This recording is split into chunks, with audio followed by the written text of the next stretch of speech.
So, guys, I already saw that you really liked the last theory video, so here I am again with a new theory. Today we're going to debate the possibility of Ollie being a part of Toby's group since Paranormal Activity 2. Hey everyone, I'm Alex, and this is Paranormality, a channel entirely dedicated to paranormal activity and related stuff. So, we know that Ollie was the only survivor at the end of the second movie, the one who didn't fall into the hands of the Coven. This doesn't match their modus operandi. They always seek to eliminate everyone who knew anything about them, or at least suspected something.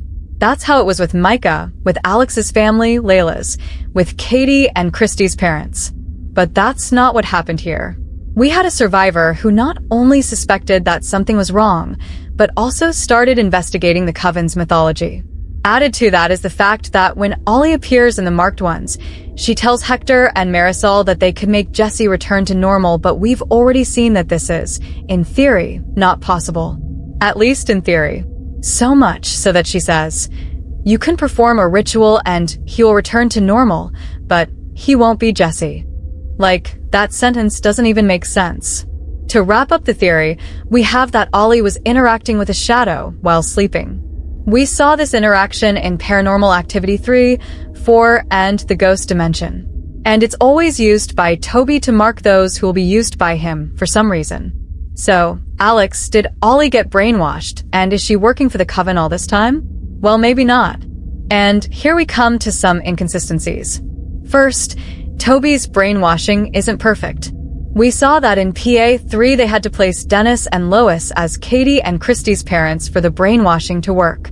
In 4, there was the whole thing with Hunter's quote-unquote true family. In Layla's case, Toby disguised himself as Santa Claus. And we've already seen this mind control fail as happened with Oscar. And with the 2 mysterious girls at the end of the Ghost Dimension. The question is, how did they perform mind control on Ollie? Could it be through her brother? Maybe. But her brother, Hunter, was also in an adaptation phase, you know? It would be difficult to get Ollie controlled that way. But what is very easy is for you to hit the like button on this video and subscribe. It's the easiest thing in the world. And it's in YouTube's terms of service that whoever likes this video will be protected from Toby and his Coven. So hit like for me, guys. I'll be really happy. Moving on. There's another point that doesn't make sense. Is Ollie being controlled by Toby if, at the same time, she's looking for her brother's whereabouts? That's what we saw in the Marked Ones.